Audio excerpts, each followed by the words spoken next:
motivo eu tenho pra acordar mais cedo? Em pleno domingo, chova ou faça sol. Se não for trabalho... Paz do Senhor, amados, com muita alegria, eu gostaria hoje de compartilhar com os irmãos pela primeira vez a lição da Escola Bíblica Dominical, nossa revista que usamos é da editora Betel, e o tema desta lição é o milagre da cura de Naamã. Pois eu sou apaixonado por escola bíblica, desde a minha época de novo convertido, quando aos 17 anos eu tive um encontro com Deus numa igreja evangélica, e desde lá eu sempre fui apaixonado pelo ensino da palavra. E eu quero, através dessa lição, que eu pude aprender muito pela palavra de Deus e pela ministração que o Espírito Santo trouxe ao meu coração, nós podemos aprender muito nessa lição. No dia 30 de novembro, domingo passado, nós transmitimos essa lição para a igreja. Foi bênçãos para todos nós. Eu gostaria que você, onde você estivesse, que você abrisse o seu coração e desse lugar à palavra de Deus, que com certeza nós teremos algo novo a aprender, a desfrutar, a extrair o texto de referência que nós vamos usar dentro dessa lição de número 9. Que Deus possa abrir a sua mente e o seu coração para juntos meditarmos a palavra do Senhor. Texto áureo. E muitos leprosos havia em Israel no tempo do profeta Eliseu. E nenhum deles foi purificado, senão Naamã, o sírio. Lucas 4, 27. Verdade aplicada. Assim como um médico prescreve uma receita para a cura de um paciente, o nosso Deus indica a maneira correta de alcançarmos o sobrenatural em nossas vidas. Como sempre, a lição tem 3 objetivos. Na parte 1, o objetivo é especificar o tipo de lepra de Naamã, quem era, como foi influenciado a buscar a cura. Na segunda parte, o objetivo é revelar como foi o tratamento utilizado por Deus para a quebra de seu orgulho. E na terceira parte, o objetivo é ensinar lições práticas acerca da cura de Naamã. O texto de referência desta lição se encontra em 2 Reis, capítulo 5, versos 1, 9, 10 e 13. 2 Reis 5, versos 1, 9, 10 e 13. E Naamã, capitão do exército do rei da Síria, era um grande homem diante do seu Senhor e de muito respeito, porque por ele o Senhor dera livramento aos sírios. E era este homem herói valoroso, porém leproso. Veio, pois, Naamã com seus cavalos e com seu carro e parou à porta da casa de Eliseu. Então Eliseu lhe mandou um mensageiro dizendo: vai e lava-te 7 vezes no Jordão, e a tua carne será curada, e ficarás purificado. Então chegaram-se a eles os seus servos e lhe falaram, e disseram: meu pai, se o profeta te dissesse alguma grande coisa, porventura não a farias? Quanto mais dizendo-te ele, lava-te e ficarás purificado. É o texto de referência dessa lição, e a introdução diz assim: a cura de Naamã apresenta inúmeras lições que principiam no orgulho humano e os estendem até o profético. Todos os milagres registrados têm um fundamento. Eles não aconteceram de forma despropositada, pois Deus jamais realiza algo sem propósito, como está registrado em Romanos 15, versículo número 4. Parte 1 diz assim, o tema: Naamã, o vencedor vencido. Naamã, o vencedor vencido. Deus usou muitos agentes para efetuar a conversão de Naamã, de um homem orgulhoso e autossuficiente em um homem crente, humilde e reverente. A Bíblia o descreve como um homem respeitado, homem pelo qual o Senhor dera livramento aos sírios. Tópico 1. Campeão por fora, leproso por dentro. Naamã era um homem de poder, uma figura de destaque na nação e temido pelos seus inimigos, como está registrado em 2 Reis, capítulo 5, verso 1. Só havia um problema: era portador de lepra, uma doença incurável que fazia desse grande vencedor um homem derrotado. Naamã era um vencedor, vencido por uma doença.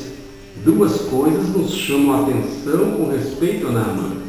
A primeira é que sua lepra não era igual à que Deus emprega para disciplinar seu povo, ou como a lepra que conhecemos cientificamente, porque sua lepra não era daquele tipo que o segregava da sociedade.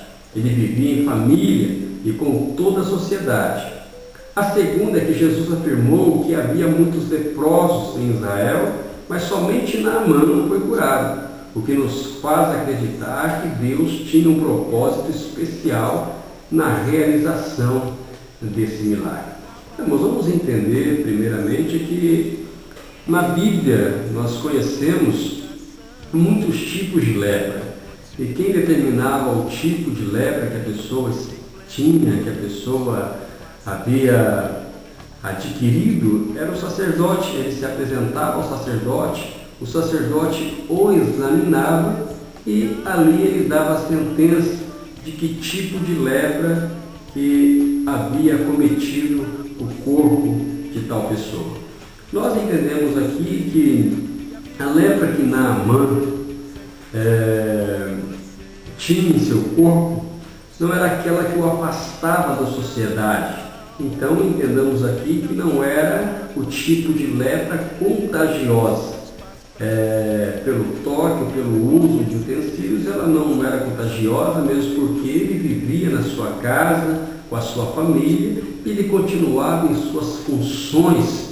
O problema dele era que a lepra consumia o seu corpo mesmo. O problema era entre ele mesmo, era algo pessoal com ele. E nós aprendemos aqui algo de extrema importância, porque Naamã representa aqui o tipo de homem, o tipo de pessoa que muitas vezes por fora, até porque nós vemos alguns obreiros, que por fora se demonstram indestrutíveis, por fora se demonstram pessoas fortes, pessoas preparadas para aconselhar, para indicar o caminho e para resolver problemas alheios, pessoas fortes. Mas quando Naamã voltava para sua casa, quando ele tirava a sua roupa do poderoso general de guerra, então ele se via dentro do seu próprio dilema. Um problema pessoal que ele não podia resolver. Um problema pessoal que por dentro ele estava implorando por ajuda, ele estava necessitando de socorro e não havia quem o ajudasse. Então muitas vezes ele saía em suas empreitadas, voltava vitorioso, deixava o coração de seu rei feliz, deixava o seu povo feliz.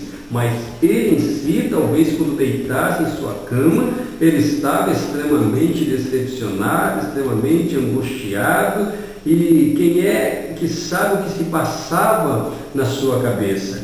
Ele representa então, muitas vezes, quando nós chegamos na nossa casa, e quantas vezes nós pensamos: eu ajudei tanta gente, eu aconselho tanta gente, eu faço tantas coisas por tantos, mas existem alguns problemas que eu preciso resolver e não encontro ajuda. Deixa eu dizer, nós vamos aprender nesta lição que há um propósito para tudo.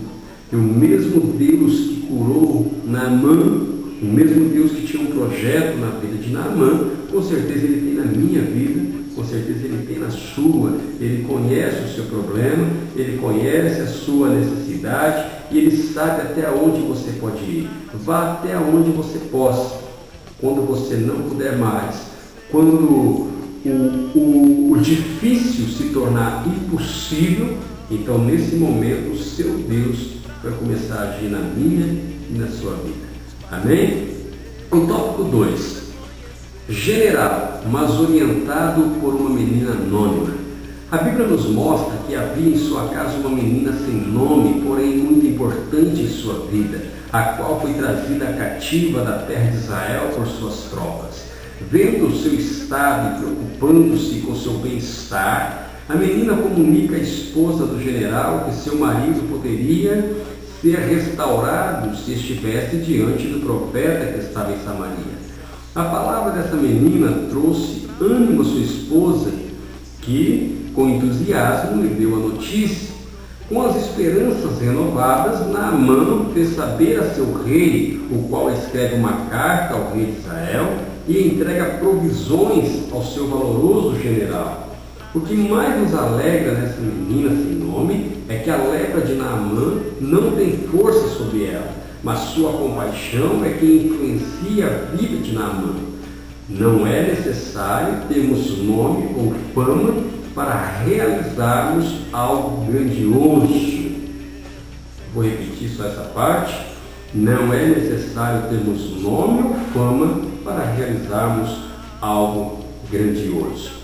Nós aprendemos nesse tópico 2 duas coisas muito importantes, a parte 1, tópico 2, duas coisas muito importantes aqui. A primeira é sobre esta menina, esta escrava, que ela serve de exemplo para todos nós. Ela serve de exemplo para a igreja atual, para os obreiros dos nossos dias, os obreiros da nossa igreja, porque não dizer ela serve de exemplo para mim, ela serve de exemplo a você, meu irmão, minha irmã, que esteja ouvindo essa mensagem, acompanhando essa escola dominical. Essa menina, vamos entender que ela estava aqui numa situação não tão aconchegante, porque ela havia sido levada como escrava para a Síria, ela saiu da sua terra, saiu do seu meio familiar, saiu do seu convívio e agora ela está escravizada. Ela tinha tudo para, quando soubesse do problema do patrão, ela dizer: eu não estou nem aí com o problema dele, não é problema meu, você quer saber, talvez seria até bom que ele morresse mesmo, quem sabe assim eu voltaria para a minha terra.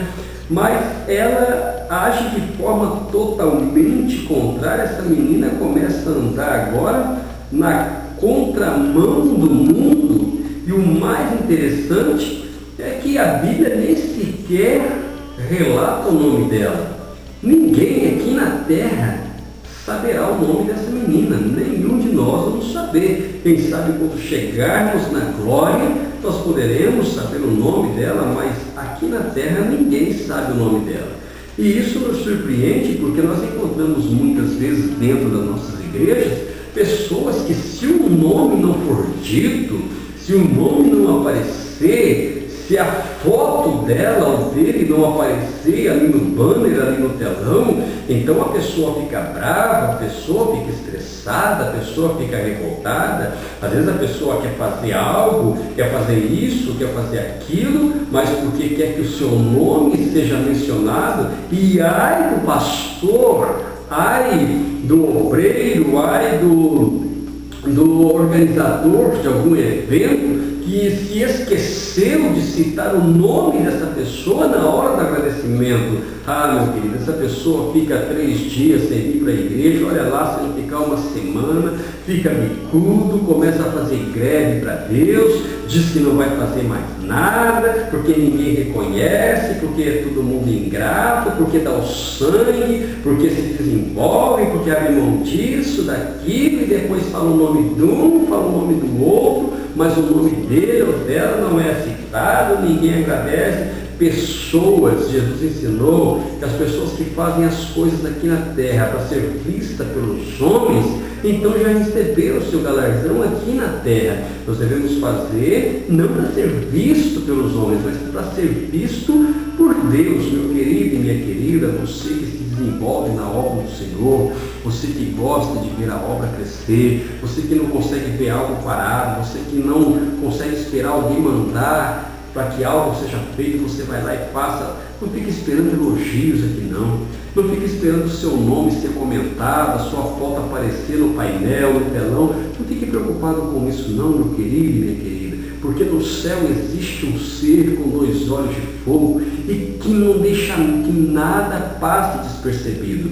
Todas as suas obras, tudo que você faz na sua igreja, tudo que você faz por amor à obra de Deus, alguém está registrando registrando lá em cima. E você receberá galardão por tudo que você está fazendo. Não espere elogio, tapinha nas costas aqui na terra, porque Jesus nos ensinou que nós vamos receber 100 vezes mais ainda aqui nessa vida. E depois é que vem o melhor, porque no século vindouro nós receberemos então a vida eterna. Então não seja como esses. Mas eu só faço se me consagrar a diácono, eu só faço se me consagrar a presbítero, eu só faço se me consagrar a evangelista, pastor, isso e aquilo, meu querido, crachá, credencial, isso não quer dizer nada. O que importa é você ter um coração adorador e dar para Deus o melhor que você tem.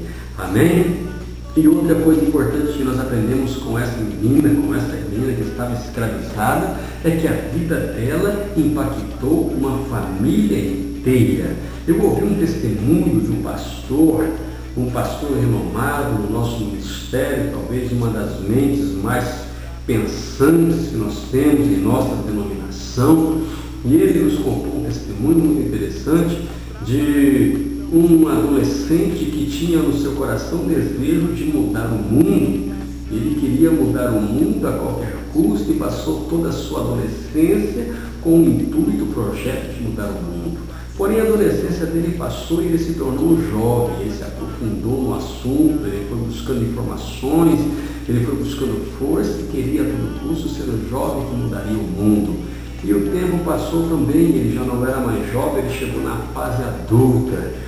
E ele passou toda a sua fase adulta tentando mudar o mundo, entendendo que agora ele já tinha maturidade, agora ele já era um homem, agora ele estava mais preparado, tinha mais estrutura, mais resistência, mais experiência, sua bagagem estava maior, agora ele conseguiria mudar o mundo, mas a sua fase adulta também passou. Então agora ele já é um senhor, um velhinho, e já não tem mais força para correr atrás. Já não tem mais força para buscar outros resultados. Agora ele já está na idade de contar a história que ele fez da sua adolescência até o seu dia atual. Então ele começa a olhar para si mesmo e ele diz: eu passei a minha adolescência tentando mudar o mundo.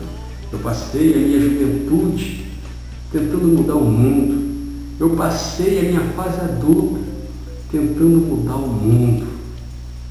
E eu errei demais, porque se eu tivesse investido tempo, não para mudar o mundo, mas para mudar a minha própria pessoa, talvez assim eu conseguiria ter causado algum efeito. Porque se eu tivesse primeiro mudado a mim mesmo, quem sabe a minha vida impactaria a minha família. Quem sabe a vida da minha família seria transformada. E quem sabe a minha família pudesse impactar a minha rua. E quem sabe a minha rua pudesse impactar a minha cidade. E quem sabe a minha cidade fosse impactada de tal forma que impactasse todo o meu estado. E quem sabe o estado em que eu moro seria tão impactado, documentado, que impactasse o meu país. E quem sabe o meu país, pelo impacto que recebesse, conseguisse então impactar o mundo. Mas tudo deveria ter começado comigo mesmo. Meu querido, deixa eu dizer uma coisa para você que eu aprendi muito nessa lição, nesse tópico 2 da parte 1. Muitas vezes nós queremos mudar a vida das pessoas, as famílias dos outros, estamos preocupados com os estranhos. Muitas vezes estamos preocupados com os congregados, que vêm para a igreja, os novos convertidos. Muitas vezes estamos aconselhando famílias, casais, parentes, esposas, filhos. E estamos tentando impactar a vida dos outros. Mas a receita não começa por aí. A receita começa: eu vou impactar a minha vida, eu vou impactar a minha casa. Aí depois eu terei bagagem e estrutura para impactar a vida dos outros. Que Deus possa falar ao teu coração. Tópico 3, parte 1, tópico 3, e o tema é general, mas auxiliado por uma mulher especial. Naamã era um homem bom, cercado de pessoas que primavam por seu bem-estar. Poderíamos afirmar que sua esposa era uma mulher muito especial. Como deve ser a vida de uma esposa que tem um marido nessas condições? Esse tipo de doença cheira mal, e somente com uma gigantesca paciência, um amor que excede os limites de nosso tempo, é que um relacionamento como esse perdura. O milagre do corpo de Naamã é poderoso, mas o seu casamento é de surpreender. Por muito menos que isso, os casamentos de hoje se dissolvem.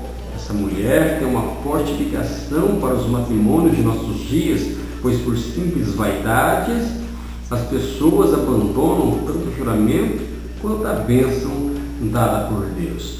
Meus queridos, minhas queridas, essa parte, embora trate de assuntos específicos para o lado masculino da história, para o lado dos obreiros, eu gostaria de tirar uma parte especial aqui, voltada para as nossas irmãs, as nossas amadas, talvez companheiras de pastores, presbíteros, evangelistas, missionários, obreiros, em geral, pregadores, cantores, ou o irmão que exerça qualquer que seja o ministério dentro da casa do Senhor. Eu quero voltar essa uma parte importante da sua vida. Eu gostaria que você, minha irmã, você, minha jovem, que esteja assistindo esse vídeo, essa palavra, atentasse ao que eu vou comentar aqui, dentro desse texto, sem fugir do tema, sem fugir da lição.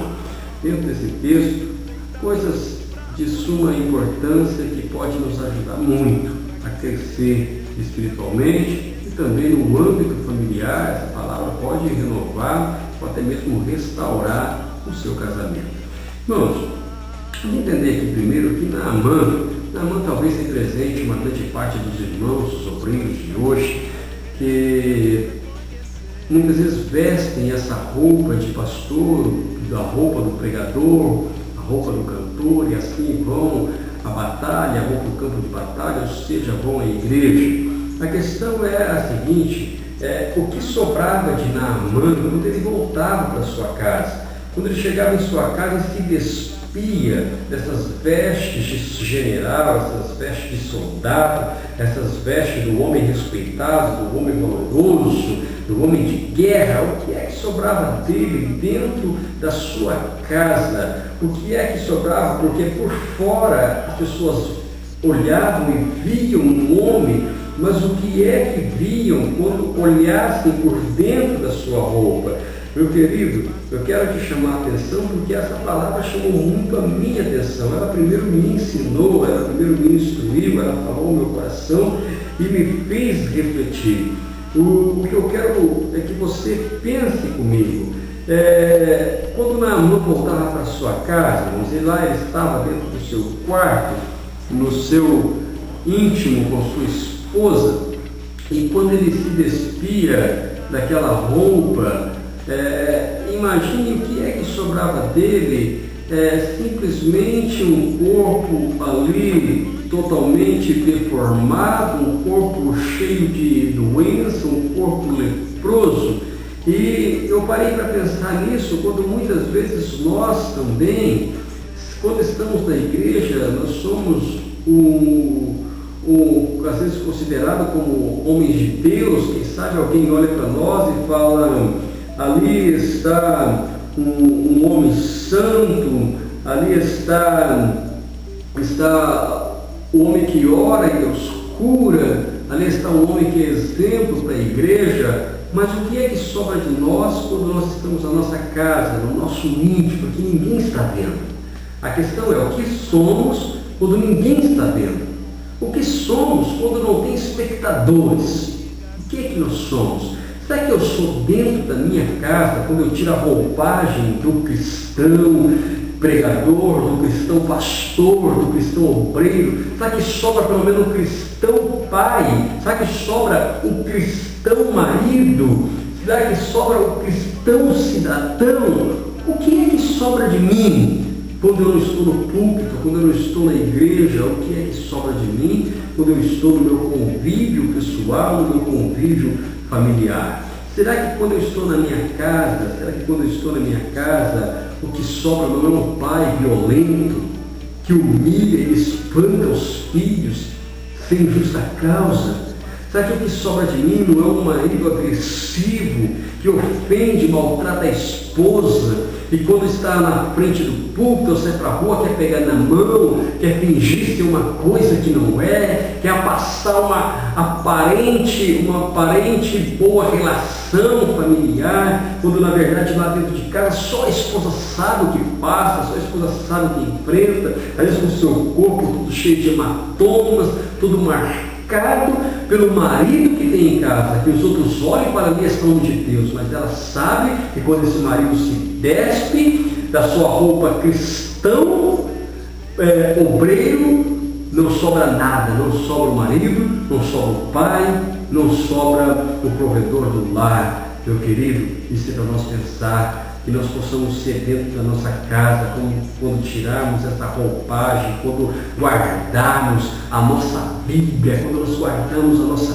Bíblia, precisa soprar de nós o mesmo cristão, precisa soprar de nós o mesmo homem de Deus. Sabe que as pessoas que nos veem lá na igreja, nos reconhecem quando nos vê na nossa casa? Sabe que aqueles que nos veem na igreja nos reconheceriam na nossa vida lá fora, na rua, por onde passarmos, no nosso trabalho, na nossa escola? Será que as mesmas pessoas que nos vissem pregando, ou orando, ou cantando, ou tocando, nos reconheceriam também no nosso convívio familiar ou pessoal?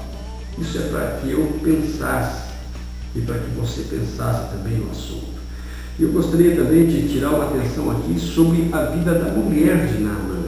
Nós entendemos que Naamã, se ele era honrado, respeitado, se ele era o homem que abaixo do rei, ele era o nome mais comentado no reino, automaticamente a sua esposa também, o nome dela também era o mais comentado, porque ela estava em pé de igualdade com ele.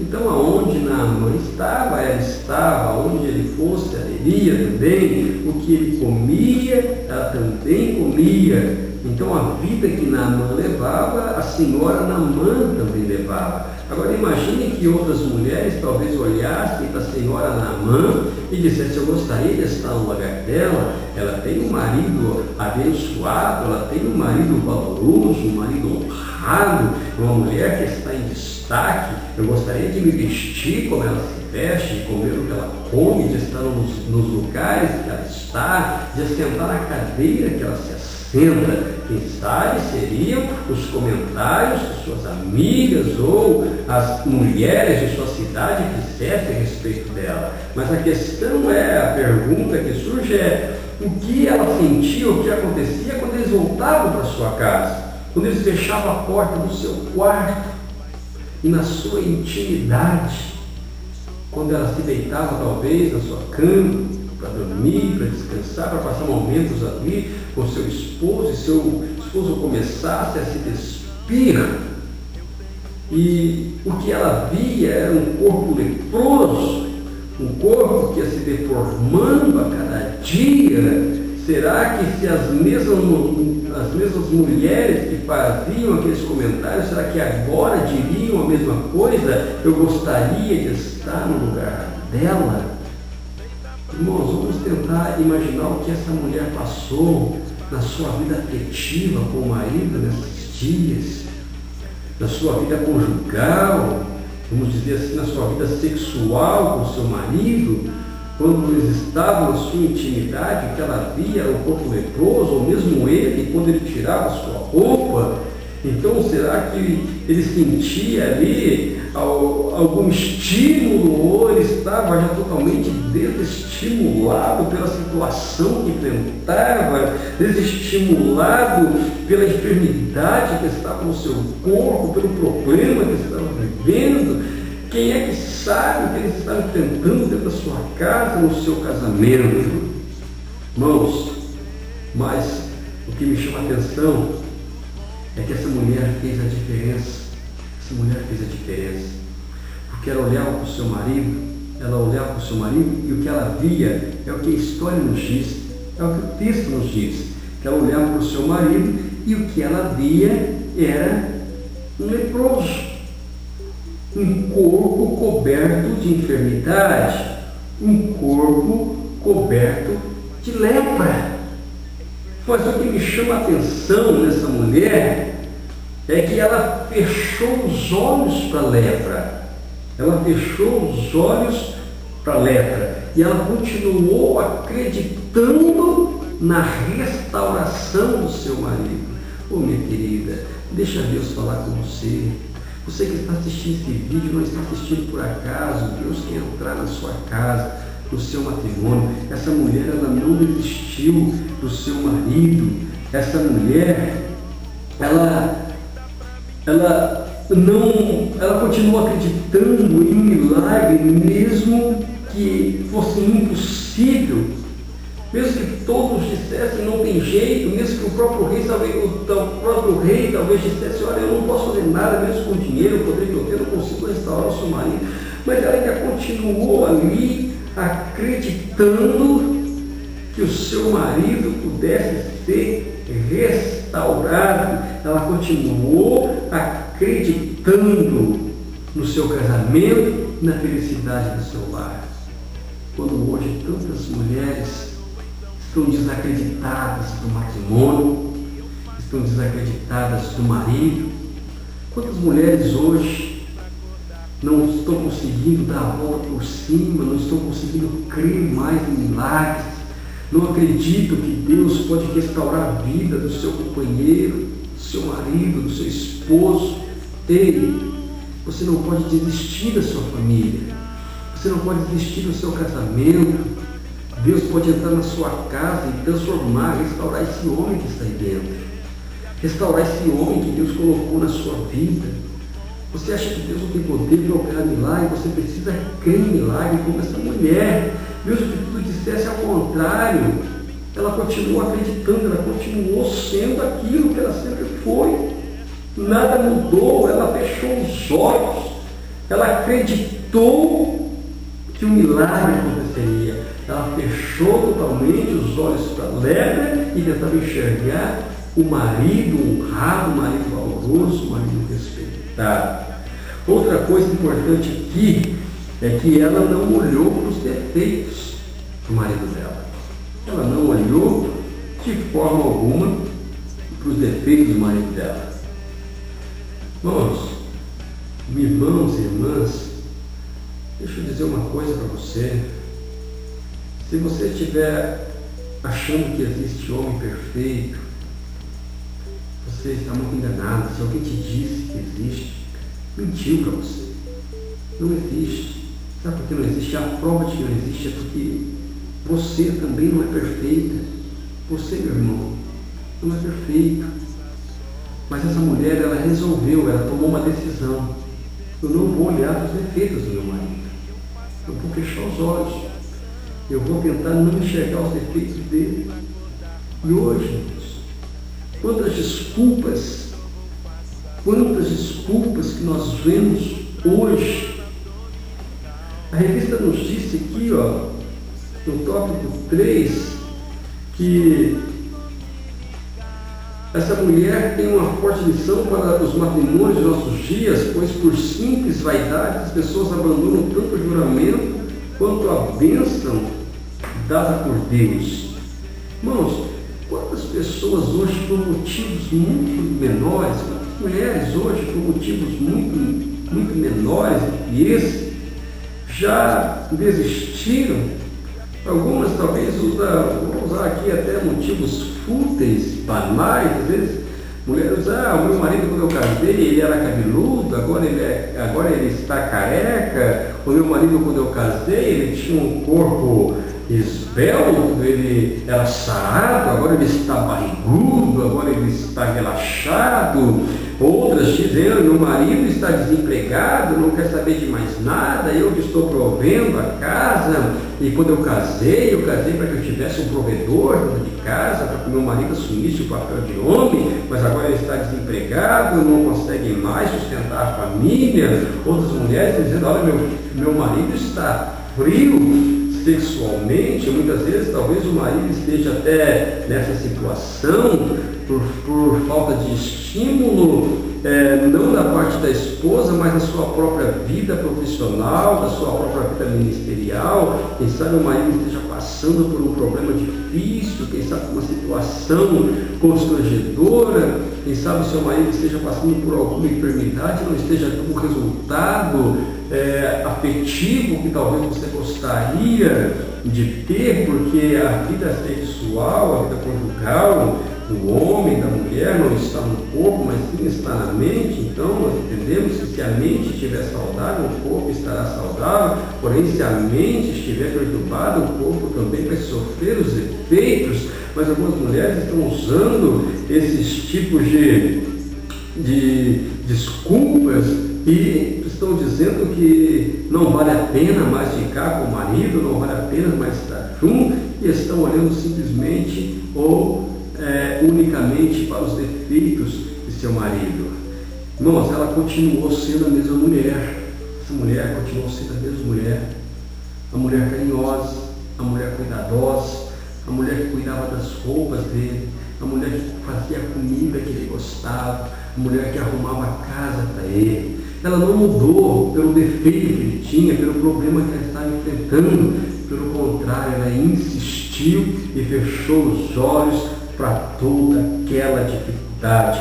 Ela continuou acreditando no casamento e a promessa que ela fez diante do altar, ela não esqueceu. Quem sabe vocês esqueceram, minha irmã, que você prometeu diante do sacerdote, diante da testemunha, que você seria fiel, você amaria o seu esposo na saúde e na doença, na alegria, na tristeza, na riqueza ou na necessidade. E quem sabe você tenha se esquecido dessa promessa, mas hoje Deus fala ao seu coração: continue sendo a mulher que você é, não deixe que a circunstância mude a sua vida.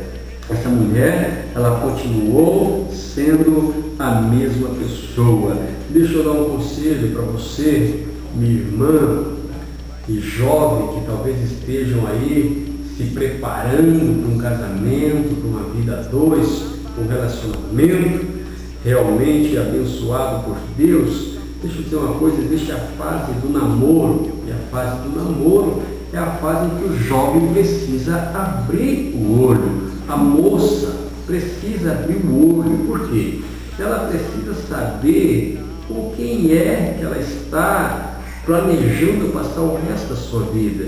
Porque, entenda bem, minha querida jovem, até você moço, rapaz, que esteja assistindo esse vídeo, o que essa pessoa é agora no namoro é o que ela será depois do casamento. Se essa pessoa é agressiva agora, é 90% que ela será agressiva também depois. Se essa pessoa não acompanha o seu ministério agora, provavelmente ela não acompanhará depois também. Se essa pessoa é extremamente ciumenta hoje, provavelmente ela será extremamente ciumenta amanhã também. Então, esse moço, esse rapaz, é o rapaz que você quer para viver com você o resto da sua vida? Você está olhando, você está abrindo bem os olhos para enxergar os defeitos, para que depois você não arrume desculpas, para que depois de fazer a promessa diante do sacerdote, diante das pessoas, testemunha, você venha arrumar desculpas para aquele divórcio, isso, aquilo. Essa pessoa que você está namorando hoje trabalha, essa pessoa se envolve com a obra de Deus, essa pessoa te respeita, essa pessoa te trata bem, essa pessoa te dá carinho hoje, porque hoje ela é o reflexo do que será amanhã.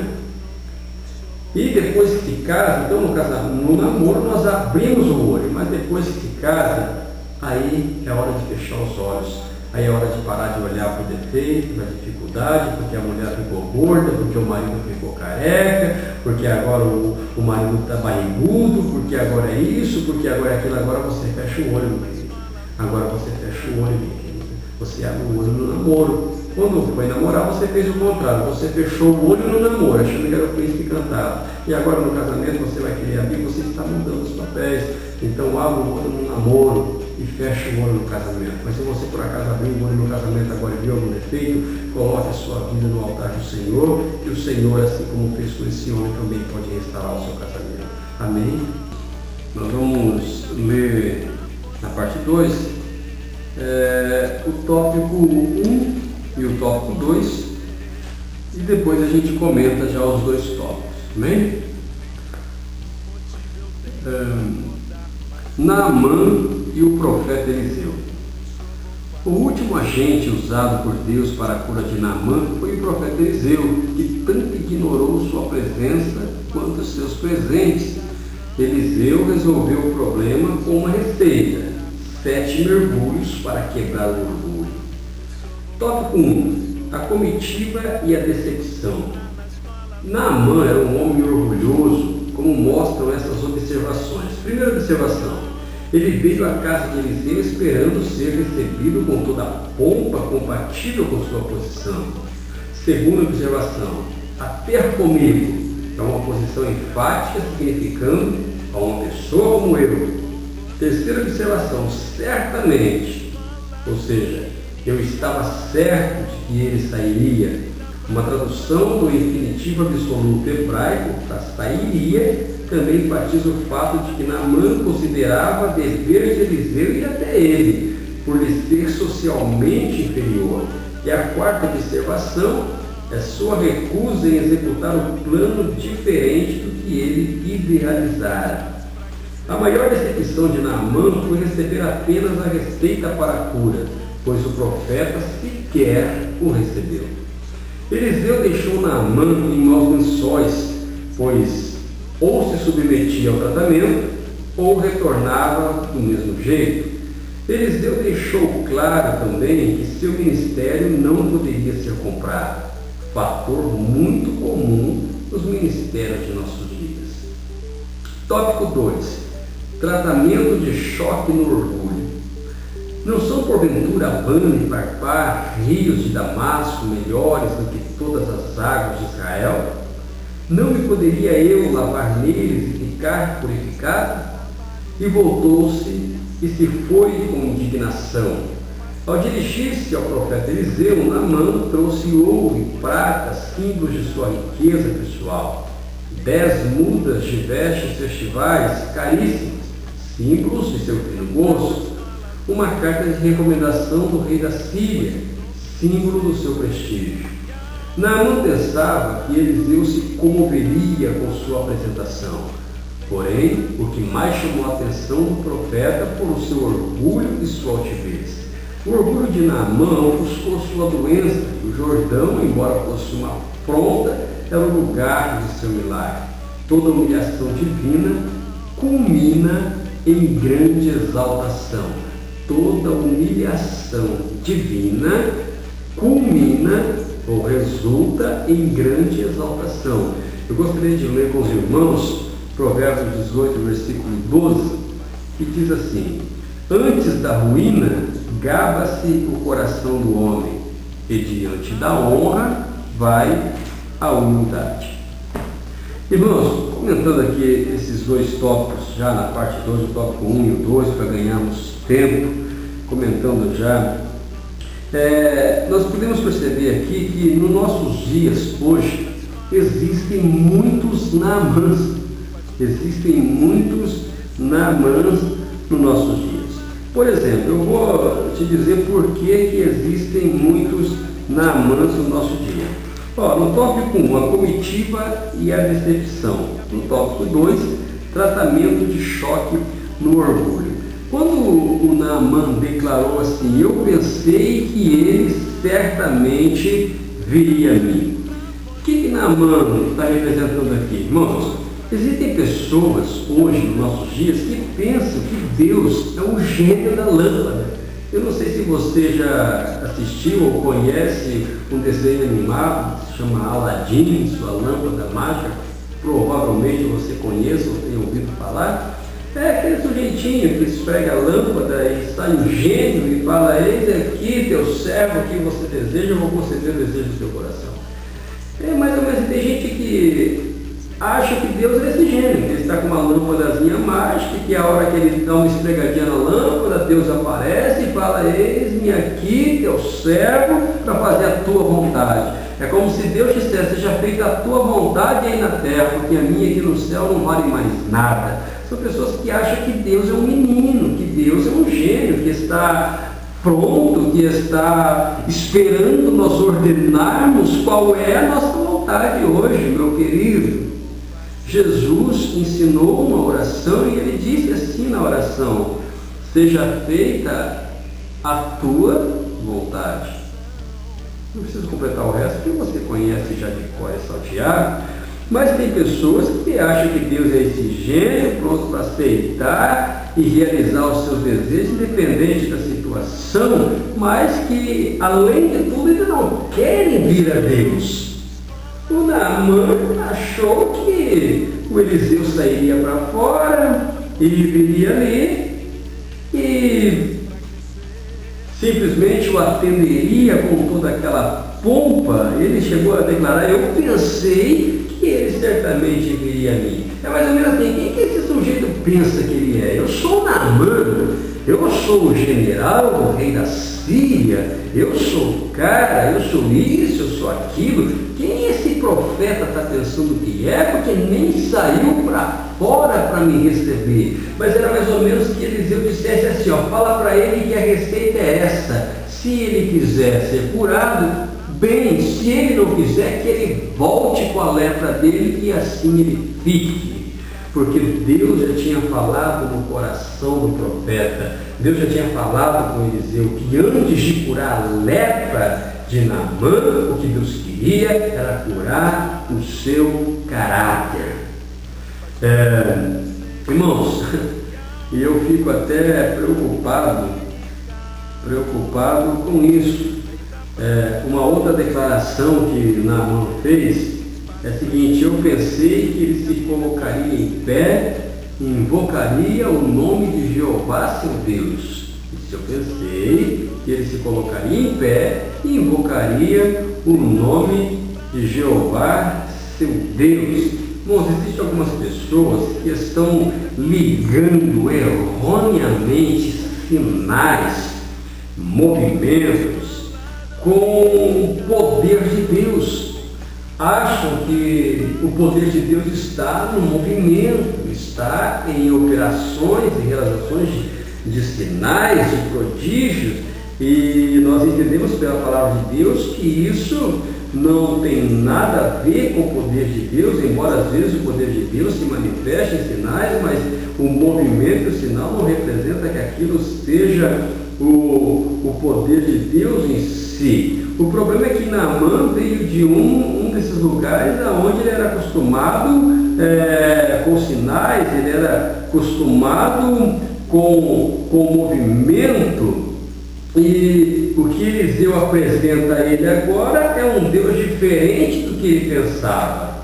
Ele está pensando que Eliseu vai sair para fora e vai fazer uma oração poderosa e vai dizer: Senhor, aqui está o grande Naamã, aqui está o general do rei da Síria, mostra o teu poder, Senhor, abra o céu, derrama fogo, derrama glória, agora faz um movimento aqui, prova que tu és Deus. Quem sabe Naamã está acostumado com essas coisas, irmão.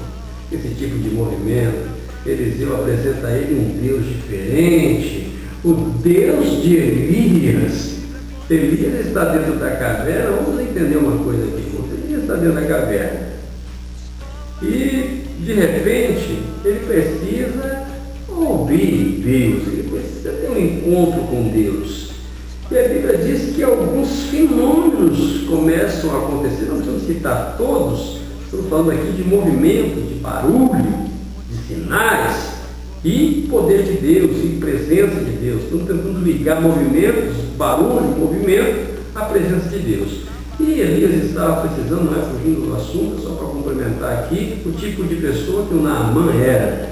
Então Elias precisava da presença de Deus, precisava ouvir Deus, e de repente ele dá uma olhadinha para fora da caverna e tem ali um fogo abrasador, um fogo consumidor, que consome tudo, que destrói tudo, e aí ele diz: Deus, porém, não está com fogo.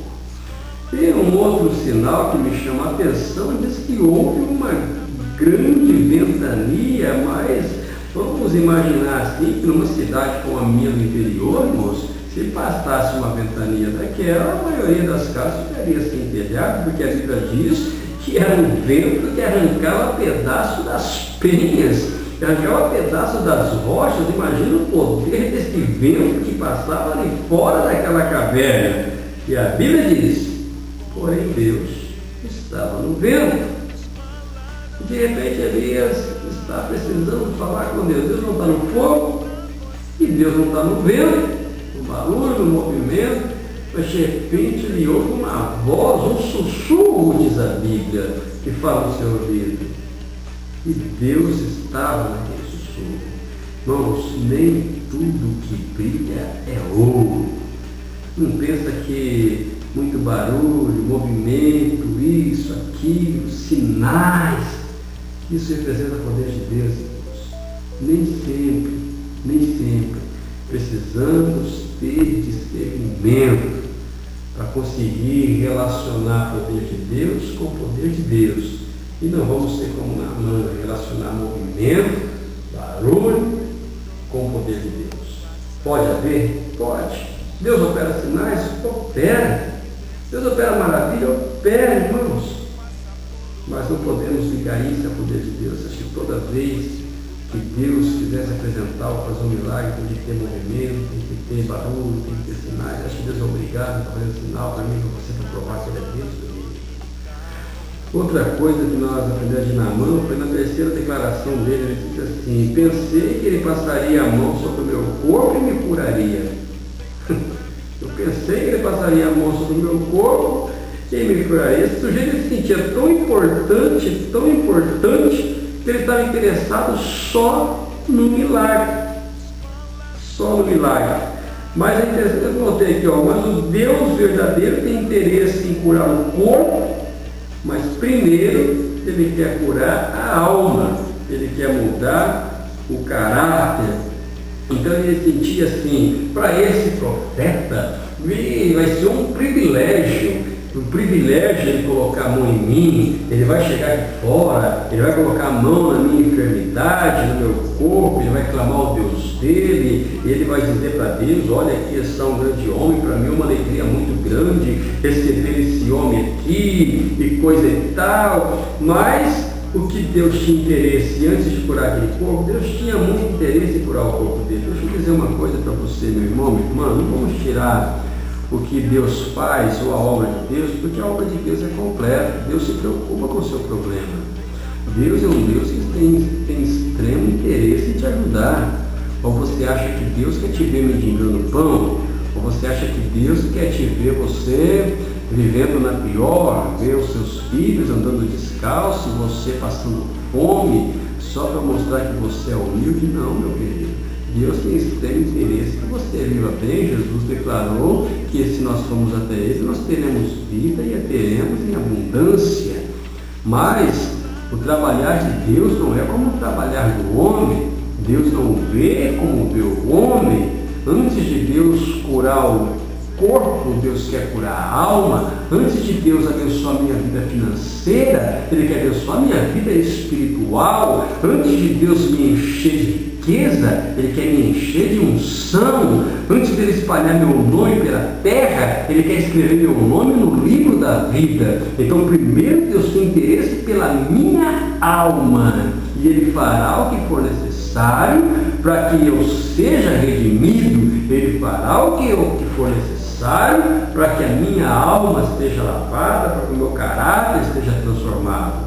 Então Naamã precisava entender isso, que Deus tinha muito interesse em curar o seu corpo, e Deus tinha extremo poder para isso. Mas antes disso, Deus queria trabalhar no caráter dele. A quarta declaração de Naamã: não são Abana e Farpar, ou em algumas traduções, talvez Farpar, reinos de Damasco, capital da Síria, melhor que todas as águas de Israel. Olha só, o sujeito teve coragem de falar ainda. Cara de pau, pensa num sujeito cara de pau, irmãos, que precisa do milagre. O sujeito precisa do milagre. Ele quer que o profeta vá até ele. Se é ele que precisa do milagre, ele quer que o profeta vá até ele. Não é ele que vai até o profeta. O profeta é quem tem que sair e vir até onde ele está. Agora ele tem a cara de pau e diz assim, peraí, que negócio é de Rio Jordão? Mergulhar em Rio Jordão? Eu sou o Naamã.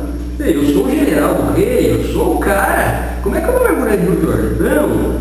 Deixa eu te dizer uma coisa, lá na minha terra, lá em Damasco, tem rios lá que são muito melhores do que o Jordão.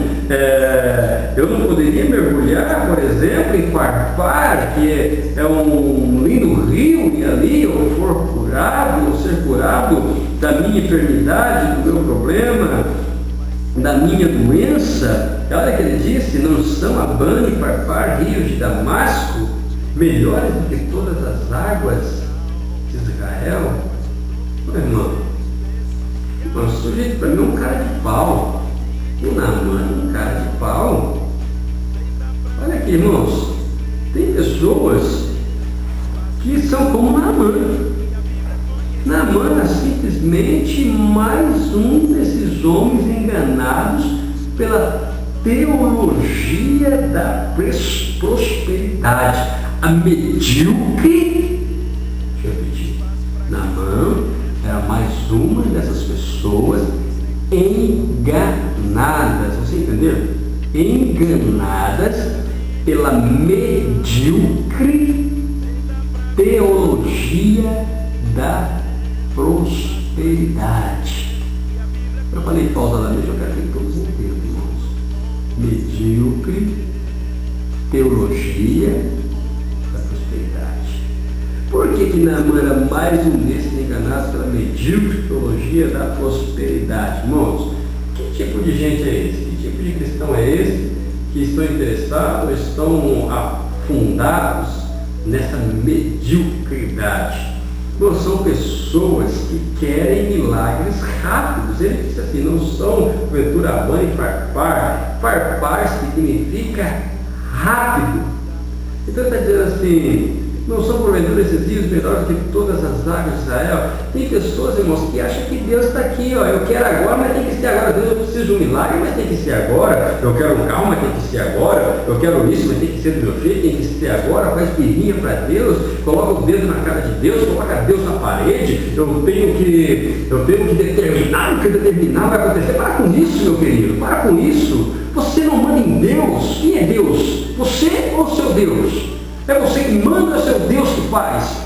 Você acha que Deus está fazendo o que você quer, o que eu quero, na hora que nós queremos, do jeito que nós queremos, acabou. Ei, Deus tem um meio dele trabalhar. E se ele falar que não vai fazer nada, ele já fez muito por nós. Se ele não fazer nada, ele já fez muito. Ele entregou o próprio Filho para morrer por nós. Nós ficamos nessa teologia barata, desses falsificadores, desses mentirosos, dizendo para você que você pode chegar e determinar o que você quer. Ei, vai determinar com a sua filha, com o seu filho, com a sua mulher, com os seus parentes, mas com Deus você vai determinar o que você quer. Com Deus você se humilha, você se derrama na presença dele, você pede a misericórdia dele, e talvez assim ele se compadeça. Oh, meu querido, não seja mais um Naamã. Naamã estava enganado por esse tipo de teologia da prosperidade. Farpar significa rápido. Ele queria um milagre rápido. Não quero mergulhar no Jordão depois de 7 vezes. Eu vou lá, eu mergulho lá no Jordão, aí eu saio para fora, aí eu vou lá de novo, eu mergulho no Jordão. Não, eu quero um negócio rápido, o negócio tem que ser rápido, não vai ficar buscando, não vai ficar fazendo propósito com Deus. Não, eu quero a coisa rápida, milagre para mim tem que ser rápido. Eu não gosto de nada demorado, meu querido, minha querida. Nós precisamos compreender e aceitar o trabalhar que Deus tem na vida de cada um de nós. E o interessante é que ele foi tão cara de pau que ele disse assim, Abana e Farpar, rios de Damasco. Peraí, Deus que ele era da Síria e Damasco era a capital da Síria. Ele chegou a falar que as águas de lá eram melhor do que todas as águas de Israel. Era mais ou menos assim, eu quero o meu milagre tem que ser rápido, e eu não quero sair da minha terra, eu não quero sair da minha capital, porque a minha terra é melhor que Israel. As águas que tem na minha terra é melhor que as águas que tem em Israel. Eu quero ficar na minha terra. São pessoas que querem milagre, mas não querem sair da sua terra. Não quer sair da sua velha vida. Não quer sair do seu mundanismo. São pessoas que querem milagre, mas quer continuar se prostituindo, quer continuar fornicando, mentindo, roubando, enganando, adulterando. São pessoas que não deixam mentira, não deixam engano, não deixam roubo.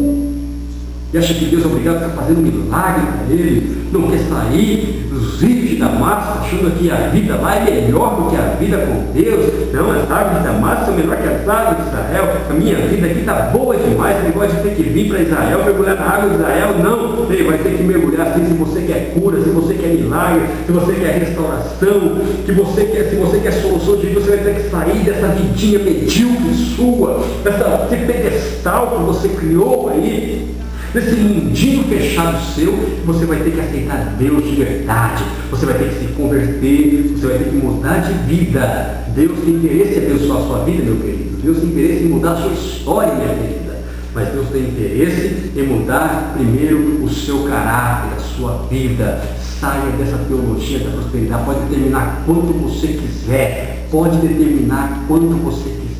Deus só vai operar o milagre na sua vida quando você mudar a sua personalidade, o seu jeito de se lavar, quando você nascer de novo. E para nascer de novo você vai precisar mergulhar no Rio Jordão. E esse rio está em Israel. Lá na Síria não tem Jordão. Você pode ir lá na Síria e ficar lá na Síria, mas com a sua lepra, porque para ficar abençoado, para ficar curado e restaurado, é aqui no Jordão que vai ter que mergulhar. É na presença de Deus, é do jeito que Deus quer, é do jeito que Deus manda, é do jeito que Deus ordena, porque Ele é que manda e nós não mudamos nada. E a quinta declaração, para encerrar essa parte, é o que ele disse: eu não poderia me lavar nele e ficar purificado, como muitos que estão crendo no evangelho falso, facilitado e barateado.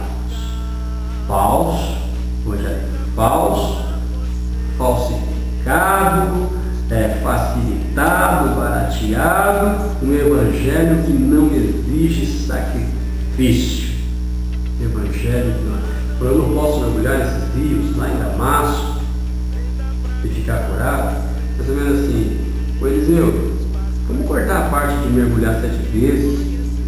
Eliseu, vamos cortar a parte do Jordão. Lá em Damasco é bom. Vamos cortar essa parte aí. Dá muito trabalho. Eu não posso mergulhar no vizinho lá e ficar curado. É mais ou menos assim. Aqui diz assim: eu não quero sacrifício. Eu não quero esforço. É mais ou menos assim: eu não quero abrir mão de nada, sabe? Eu não quero abrir mão da minha velha vida, eu não quero abrir mão da cerveja que eu bebo, do cigarro que eu fumo, eu não quero abrir mão dos bailes que eu vou, das mulheres que eu fico, dos homens que eu fico, eu não quero abrir mão dos rodeios, eu não quero abrir mão de nada que eu sou acostumado no mundo, eu não quero abrir mão para sacrifício. Eles dizem: não dá, só para ter a cura, só lá no meu rio mesmo, lá na minha terra, vamos deixar essa parte de sacrifício para outra pessoa. Eu não quero sacrifício, eu quero um milagre encerrar. Vamos deixar essa parte estar lá. Eu não poderia me lavar nele e ficar purificado? Sabe qual seria a resposta de Eliseu? A mesma de Deus: não, você não poderia ficar purificado estando lá em Damasco. Você só fica purificado estando aqui no Jordão e mergulhando 7 vezes. Ou seja, sem sacrifício não tem jeito. Sem abrir mão, sem renunciar, sem tomar a sua cruz a cada dia seguir, não tem jeito. Não tem jeito. Mas a escolha é sua, a escolha é minha. Eu posso querer a restauração, fazer o sacrifício, renunciar, abrir mão dos prazeres, ou eu posso continuar essa vida medíocre, enganada, assistindo a televisão, ligando num programa, num canal aqui, com um monte de mentiroso falando para mim que eu posso determinar o que eu quero, o salário que eu quero ganhar, o carro que eu quero. Para com isso, para de se enganar. Para que eu vou ficar patrocinando esses mentirosos. Para de ficar patrocinando esses mentirosos. Você quer uma vida abençoada, próspera, seja fiel ao seu Deus, nasça de novo, tenha uma vida fiel diante do Senhor, seja dizimista na sua igreja. Tem gente que não é dizimista na sua igreja e fica contribuindo com pessoas que nem conhece. com programas aí que ficam vendendo um evangelho barateado e falsificado, e seja dizimista na sua igreja, oferte na sua igreja, é de lá que está o sustento. Por que é que você deve ser dizimista e ofertante? É para que haja mantimento na casa do Senhor. Então, onde é que você está tirando o mantimento? Qual é a igreja que você congrega, meu querido? Tem gente que, quando o pastor precisa tirar uma oferta, ele faz cara feia, fica 3 cultos sem vir na igreja, mas depois fica pegando fila em correios, em lotéricas, para depositar dinheiro na conta dessas pessoas, esses enganadores da fé. Para, meu querido, entra pelo caminho certo, para de ser enganado, aprenda a ser abençoado. Amém? Escola dominical, feita pra mim, pra você. Espaço pra crescer e a Bíblia conhecer, sempre junto